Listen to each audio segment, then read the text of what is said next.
தேவன் இந்த பூமியில மகிமைப்பட சில பாத்திரங்களை கர்த்தர் என்ன செய்யறாரு? தமக்காக உருவாக்குகிறார். அல்லேலூயா, ஆமென். நீங்களும் நானும் அப்படிப்பட்ட பாத்திரங்கள். கடந்த வாரத்தில் சொன்ன தேவன் ஒரு மனுஷன்கிட்ட மகிமைப்படணும் அப்படின்னு விரும்பினார்னா, ஒரு மனுஷன் மூலமாக மகிமைப்படணும் விரும்பினார் அப்படின்னா, அவன் நினைச்சதெல்லாம் அவனுக்கு சீக்கிரமா நடக்காது. இதான் சத்தியம். ஆனால் நீங்கள் சத்தியம் எப்படி போதிக்கப்படுது? நீங்கள் தேவனால் தெரிந்து கொள்ளப்படுற, அதனால நீங்கள் நினைச்சதை பார்த்து அதிகமாக உங்களுக்கு கிடைக்கும். அப்படியே ஆப்போசிட். ஒரு வசனம் வாசிப்போம். லூக்கா, தமிழில் தான் கரெக்டாக இருக்கு. நான் இங்கிலீஷ்லையும் பார்த்துட்டேன், இதுலேயும் பார்த்துட்டேன், ஆர்சிலையும். அதில் வேற மாதிரி இருக்கு. தமிழில் தான் கரெக்டாக. லூக்கா 18வது அதிகாரம் 8வது வசனம் வாசிப்போம். அதுக்கு முன்னால 7.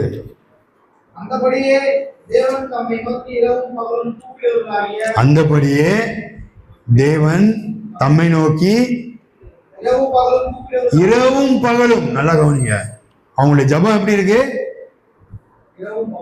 இரவும் பகலும். எப்பயோ தேடுற கூட்டம் இல்ல, இரவும் பகலும் தேவனை நோக்கி ஜெபிக்கிற ஒரு கூட்டம். யார் அவங்க?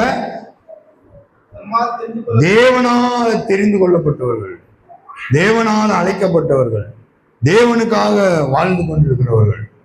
அவர் என்ன செய்வாரா? தெரிந்து கொள்ளப்பட்டவர்கள் விஷயத்தில் எப்படி இருந்து?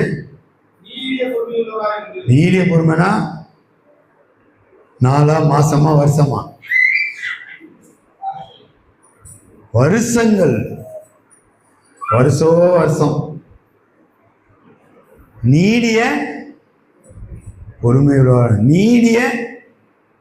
உள்ளவரா இருந்து அவர்களுக்கு நியாயம் செய்யாமல் இருப்பார். ஏன் இப்படி உங்களுக்கு நீடிய பொறுமையான ஒரு நியாயம்? இவங்க மூலமா தேவன் மகிமைப்பட போறாரு.